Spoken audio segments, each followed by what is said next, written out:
Shivansh enterprises हमारे यहाँ हर प्रकार की बिसलेरी की पानी की बोतलें उपलब्ध है।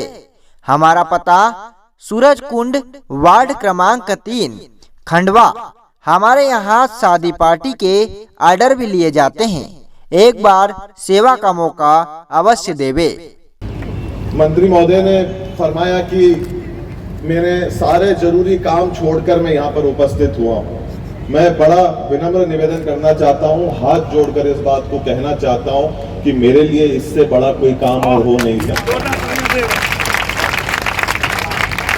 जहाँ बात आती है धरोहर की, संस्कृति की, विरासत की, इससे बड़ा कोई काम हो नहीं सकता था। और खास तौर पे उनका जिनका हम लोग सब जो है इतना दिल से मन से जो है वो सम्मान करते हैं, वीर शिरोमणि महाराणा प्रताप का, जब उनकी प्रतिमा का अनावरण का कार्य हो और हम लोग यहाँ पर उपस्थिति दर्ज नहीं कर रहे हैं, इससे बड़ा काम हमारे लिए हो नहीं सकता। और मेरे लिए सौभाग्य की बात है कि आपने मुझे जो है वो आमंत्रित किया और मुझे बुलाया। दूसरी बात जो मेरे को भाव जो आए जब मैं यहाँ पर बैठा था और बैठा हूँ और आप सब लोगों के समक्ष हूँ, मैं एक बात बड़े मन से, बड़े दिल से जो है वो मैं कहना चाहता हूँ कि मेरे को यही लग रहा है कि मैं मेवाड़ के किसी कोने में बैठा हूँ, मेरे घर के प्रांगण में बैठा हूँ और अपनों के साथ में जो है वो मैं बैठा हूँ। ऐसे भाव जो है वो मुझे यहाँ पर महसूस होते हैं और कि एक घर के हिस्से के अंदर बैठा हूँ। तो ये प्यार, ये प्रेम आप लोगों ने जो दिया, इसके लिए बहुत बहुत आभार और बहुत बहुत धन्यवाद। जब जब हम लोग वीर शिरोमणि महाराणा प्रताप की चर्चा करते हैं, जब जब हम लोग वीर शिरोमणि महाराणा प्रताप की बात करेंगे, वो अधूरी रहती है। और वो अधूरी इस वजह से रहती है कि जब जब हम लोग वीर शिरोमणि महाराणा प्रताप की बात करें, उनके साथ जो वो योद्धा थे, हम अन्य दूसरे योद्धाओं को तो जानते ही हैं, पर चेतक का नाम नहीं लें उस सांस के अंदर, तो कहीं ना कहीं हम लोग जो है वीर शिरोमणि महाराणा प्रताप के साथ में भी हम लोग नाइंसाफी कर रहे होते हैं। हम लोग चेतक की तो अक्सर जो है वो बातें जो है वो की जाती है। तब मेरे को दो पंक्तियां जरूर याद आती है कि पुरखों की आन निभाना ही मेवाड़ भूमि की पूंजी है, ये वो धरती है जहाँ चेतक की कापे पूंजी है। तब मैं जो है वो कहना चाहता हूँ कि हम लोग जो है, हम सब मनुष्यों की बात करते हैं, करनी चाहिए, पर हम लोगों को उन पशुओं की भी बात करनी चाहिए जिन्होंने अपने नाम को जो है वो सुनहरे अक्षरों के अंदर जो है वो दर्ज करवाया है। और इनके साथ साथ हम चेतक को तो जानते हैं, पर हम एक और योद्धा को नहीं जानते जिसका नाम है राम प्रसाद, जो उनका हाथी था। उसको हम जो है वो अक्सर भूल जाते हैं। साहब ने जो बात फरमाई बिल्कुल दुरुस्त फरमाई, क्योंकि वो हमारे को जो है वो हमारी पाठ्यक्रमों के अंदर उसको जगह नहीं मिली, इस वजह से हमको सिखाया नहीं गया। अब मुझे पूरी उम्मीद है कि इन चीजों को जो है पाठ्यक्रमों के अंदर लिया जाएगा और आने वाली जो पीढ़ी है वो सही शिक्षा से जो है वो शिक्षित होगी। और इसके अंदर हमारे को सीखने की बात क्या मिलती है साहब, हमारे को समझने की बात क्या मिलती है?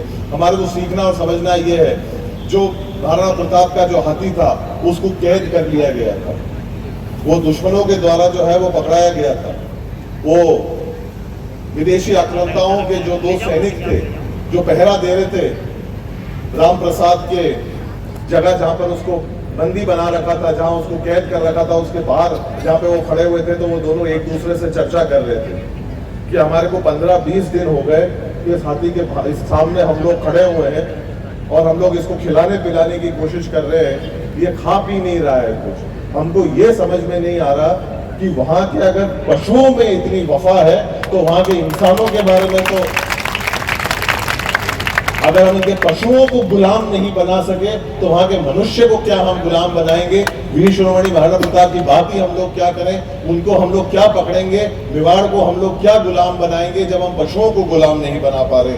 ऐसी संस्कृति से जो है हम लोग आते हैं, ऐसी धरोहर से हम लोग आते हैं, ऐसी विरासत से जो है हम लोग आते हैं। ये हमारे को सीखने और समझने की जो है वो आवश्यकता है। आज की तारीख में हमारी यहाँ पर भावी पीढ़ी बैठी है, महिला शक्ति, मातृशक्ति यहाँ पर जो है हमारे सामने जो है वो उपस्थित है। आज की तारीख में अगर हमारे को कुछ सीखने और सिखाने की अगर आवश्यकता है तो हमारे को ये सिखाने की आवश्यकता है कि हमारी संस्कृति कितनी हमारे लिए महत्वपूर्ण है। अगर आज हम लोग हमारी संस्कृति के बारे में नहीं जानेंगे, हम लोग हमारे इतिहास के बारे में नहीं जानेंगे, तो हम लोग हमारे भविष्य को कभी भी उज्जवल नहीं बना सकेंगे। इस वजह से आज की तारीख में हमारे को आज हम लोग सब जो है वो व्हाट्सएप के प्रति और इन चीजों, फेसबुक के प्रति जो है हम लोग आकर्षित हो जाते हैं। होना चाहिए। आज की 21वीं सदी का एक युग है, पर एक दौर वो भी था जब सादगी थी, बंदगी थी, सरलता थी, फेसबुक और व्हाट्सएप में थे, तब जिंदगी थी। आज आप लोग जो है वो मोबाइल को और लैपटॉप को चेहरे पे रख के सो नहीं सकते, किताबों को चेहरे पे रख के सोया जा सकता है। आज की तारीख में अगर आने वाली भावी पीढ़ी जो है उनको अगर जरूरत है किसी चीज की, तो इतिहास की जरूरत है, किताबों की जरूरत है, जिससे हम लोग पढ़ें। इसमें कोई शक की बात नहीं कि 19वीं शताब्दी ब्रिटेन की थी, 20वीं शताब्दी अमेरिका की है, तो 21वीं शताब्दी हिंदुस्तान की होगी। और उसका रास्ता और कहीं से नहीं, शिक्षा से होकर गुजरता है। आज की तारीख में किसी भी समाज को अगर आगे बढ़ना हो, किसी भी देश को आगे अगर बढ़ना हो, तो शिक्षा के माध्यम से आगे बढ़ सकते हैं। देशभक्ति का, शौर्य का, राष्ट्र प्रेम का, मातृभूमि का और अपने लिए आन बान शान और सम्मान के प्रतीक के स्वरूप में आज उपस्थिति को मैं प्रणाम करते हुए अपनी वाणी को विराम। जय श्री राम।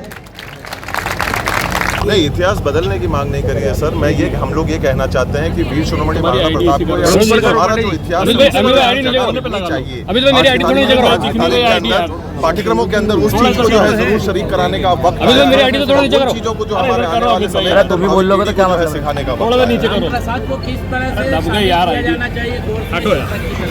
जी आज की तारीख के देखिए, वीर शिरोमणि महाराणा प्रताप जी की भव्य प्रतिमा की मांग पृथ्वी समाज की तरफ से बहुत दिनों की लंबी मांग थी और मेरे निर्वाचित होने के बाद समाज जन मेरे पास आकर आग्रह किया कि सांसद जी, हम बहुत दिनों से प्रतीक्षा कर रहे हैं कि हमारे वीर शिरोमणि महाराणा प्रताप जी की भव्य प्रतिमा नगर में भी होना चाहिए। और उनकी बात को ध्यान में रखते हुए हमारी उस समय की तत्कालीन प्रभारी मंत्री आदरणीय उषा दीदी के साथ बैठकर प्रशासन, क्योंकि नगर निगम में प्रशासक बैठे थे उस समय, जिला निर्णय करवाकर इसकी स्वीकृति करवाई और स्वीकृति करवाकर आज वो भव्य प्रतिमा उनके ही वंशज कुंवर डॉक्टर का लोकार्पण कार्यक्रम हुआ है। तो निश्चित रूप से ऐसे महापुरुषों की प्रतिमा लगाने का उद्देश्य यही होता है कि हमारे आने वाली कल की पीढ़ी को हमारे महापुरुषों के इतिहास के बारे में भी जानकारी होना चाहिए और उसी के साथ साथ ऐसी प्रतिमाओं के माध्यम से हमको निश्चित रूप से प्रेरणा मिलती है और हमको एक समाज सेवा करने का और हमारे राष्ट्र के प्रति प्रेम किस तरह से हम कर सकते हैं, ऐसे महापुरुषों की प्रतिमा लगने का कारण होती है।